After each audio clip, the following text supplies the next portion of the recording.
Lula da Silva a été investi ce dimanche président du Brésil. Dans un discours d'union, il s'est engagé à reconstruire le pays avec tout le peuple brésilien. Les fidèles rendent un dernier hommage à Benoît XVI. Son corps est exposé à la basilique Saint-Pierre de Rome jusqu'à ses funérailles qui auront lieu jeudi. Kiev frappé par une nouvelle vague de drones explosifs. L'Ukraine assure abattre l'essentiel des bombes volantes. La Russie évoque des frappes de précision. À rebours de la fin du zéro Covid en Chine, de plus en plus de pays imposent des régulations plus strictes pour les voyageurs en provenance de l'Empire du Milieu. Jair Bolsonaro n'a pas respecté la tradition. Le président brésilien sortant a quitté le pays et refusé de remettre l'écharpe qui symbolise la transmission démocratique du pouvoir dans son pays. Lula a confié la tâche à Eni Souza, une salariée du secteur du ramassage des déchets ménagers. Dès le premier jour de son troisième mandat, le nouveau président brésilien a signé plusieurs décrets pour annuler certaines des mesures phares de son prédécesseur. Nous abrogeons les décrets étendant l'accès aux armes et aux munitions qui ont causé tant d'insécurité et tant de mal aux familles brésiliennes. Lula est apparu ému et des sanglots ont interrompu plusieurs fois son discours d'investiture. De retour à la tête du Brésil, à 77 ans, l'ancien ouvrier métallurgiste a promis de gouverner pour tous les Brésiliens et pas seulement ceux qui ont voté pour lui. Lula s'est par ailleurs engagé à lutter contre toutes les formes d'inégalité et, en premier lieu, contre la faim qu'il considère être le plus grave des crimes. Parmi les premières mesures, Lula a investi 37 ministres, soit 14 de plus que dans le précédent gouvernement. 11 des membres de son gouvernement sont des femmes. Les défis qui attendent Lula sont énormes. Non seulement le président brésilien devra reconstruire une économie en ruine, mais il devra également convaincre environ la moitié de l'électorat qui n'a pas voté pour lui et qui pense qu'il devrait être en prison et non au palais présidentiel, qu'il peut être leur chef aussi. Annalise Borges in Florianópolis, southern Brazil, for Euronews. C'est le retour d'un roi sur ses terres. Le corps de Pelé, décédé il y a 4 jours, est arrivé dans la ville de Santos, au sud-est de Sao Paulo, où il avait forgé une partie de sa légende. Des milliers de Brésiliens se tiennent prêts à lui faire leur adieu cette semaine. Le cercueil du seul joueur à avoir remporté 3 Coupes du Monde est exposé au centre du stade local, avant une procession dans les rues de la ville, suivie de l'enterrement réservé aux proches du footballeur. Depuis sa disparition à l'âge de 82 ans, des suites d'un cancer du côlon, les messages de condoléances affluent. Une minute de silence en son hommage a par ailleurs été respectée lors de l'investiture du président Lula ce dimanche.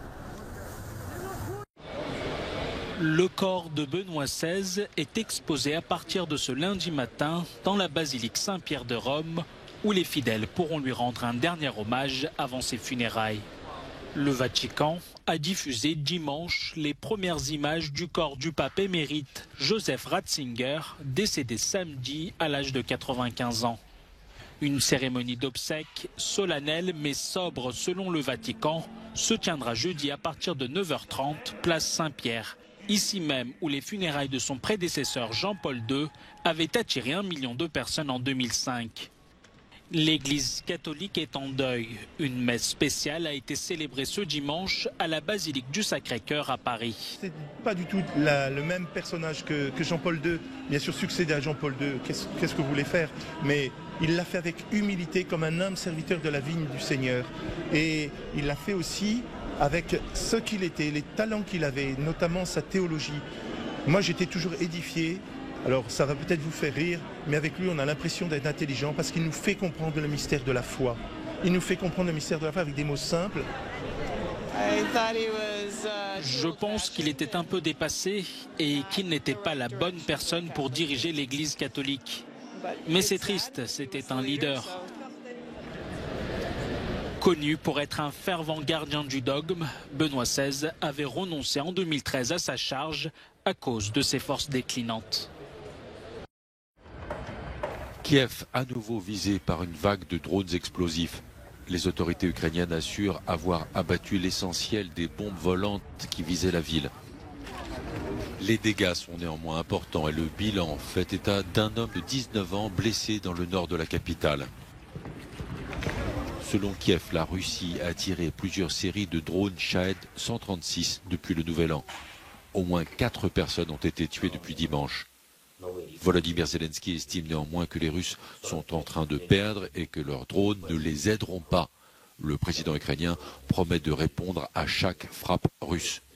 Moscou assure pour sa part mener des attaques de précision contre l'industrie de défense ukrainienne.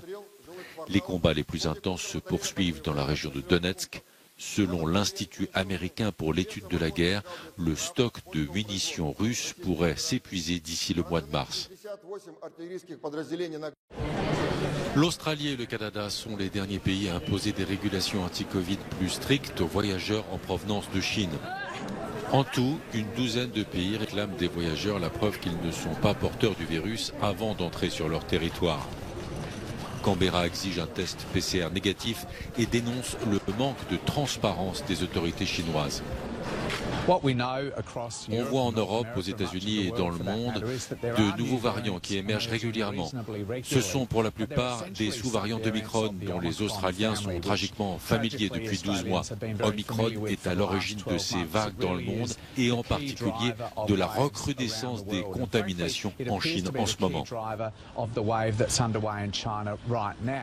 La Chine enregistre une envolée des contaminations depuis l'abandon de sa stratégie zéro Covid.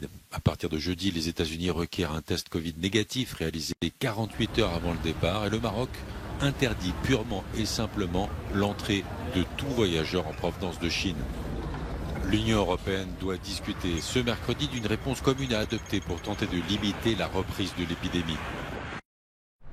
La Suède a pris le 1er janvier la présidence tournante de l'Union européenne.